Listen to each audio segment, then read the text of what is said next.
આપણે કેટલા દિવસથી અહીં વાડામાં છીએ, હવે બહાર નીકળવાનો કોઈ રસ્તો કાઢવો પડે.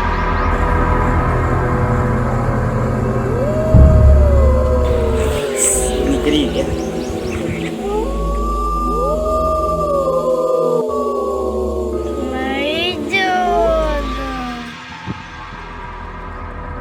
મેં ના પાડી હતી કે ના જશો અંદર, અંદર ભૂત છે વાડામાં. મારું ના સાંભળ્યું અને લાલાનું સાંભળ્યું. એ લાલાએ બધી મેથી મારીને લાલ કરી. હિંમત રાખ પરમલાલ. કોઈ રસ્તો નહીં, વળી વળી વાડામાં જવાય છે. એ તો સારું કહેવાય કે ભૂત મારતું નથી, કેરી ખાઈને જતું રહે. તમે એક વાત જોઈ, જ્યારે આપણે કેરી ખાઈએ છીએ ત્યારે જ ભૂત આવે છે. જ્યારે સોભાએ કેરી ખાધી ત્યારે જ ભૂત આવે. કેરી મહત્વની છે. ભૂતને કેરી વધારે ભાવે છે. ભૂતને વાડામાંથી બહાર કાઢીને જ રહીશું. આપણે આપણા ત્રણમાંથી એક જણને કેરી ખાવા રાખીએ અને આપણે ભૂતને મારવાનો પ્લાન બનાવીશું. હવે ભૂતે જોઈ નાખીએ. એ પરમલાલ, કેરી ખાશે કોણ? શોભા. આપણે સંતાઈને જોઈશું. હા. આપણે સંતાઈને દેખીશું કે ભૂત શું કરે.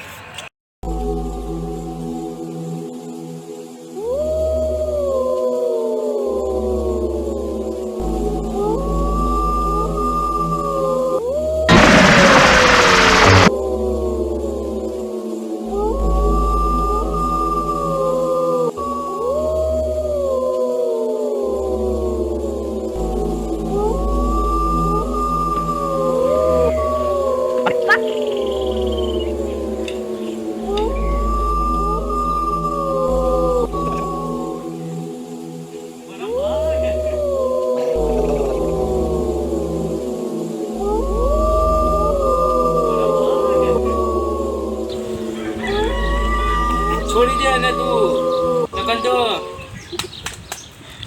બાબા ભૂત તો મારી ના, ભૂત મારવા વાળા આવી ગયા.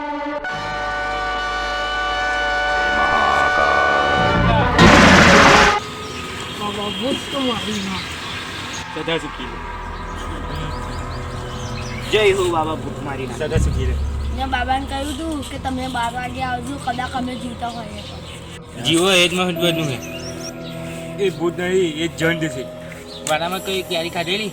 કેરી ખાધા પહેલા એવું હતું, કેરી ખાધા પછી જે આવ્યો હતો. કેરી એને બહુ જ ગમે છે. એ ભૂત આવ્યું એટલે પૂછી લાયેલા ભૂતને કે જંડ વાડામાં શું કરવા આવ્યું? શું ખબર?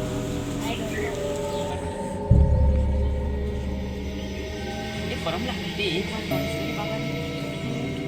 હા બાબા ચંડીની ચર્ચા. અલે એ નહીં. તો જ્યારે બાબા અંદર આવ્યા ત્યારે એમને જંડ એટલે કે ભૂત પર કંઈક છાંટ્યું એટલે ભૂત નાખી દીધું. એ મહીસાગરનું પાણી હતું. અચ્છા, મહીસાગરનું પાણી. બાબાને આપણી વાત ક્યાં સુધી તમને સંભળાઈ ગઈ? ઊભા ઊભા વલાસરને વાતો સાંભળે છે. બહુ માન બાબા. બાબા ભૂત મારી ના. એ કોને કે બાબા આ બહુ જ ચમત્કારી. આ ભૂતને કાઢવાનો કોઈ ઉપાય બતાવો. ભૂતને એક જ રસ્તો કાઢવાનો, ભૂતને બહાર કાઢવાનો ઉપાય જાણવા માટે અમારી ચેનલ સાથે બન્યા રહો.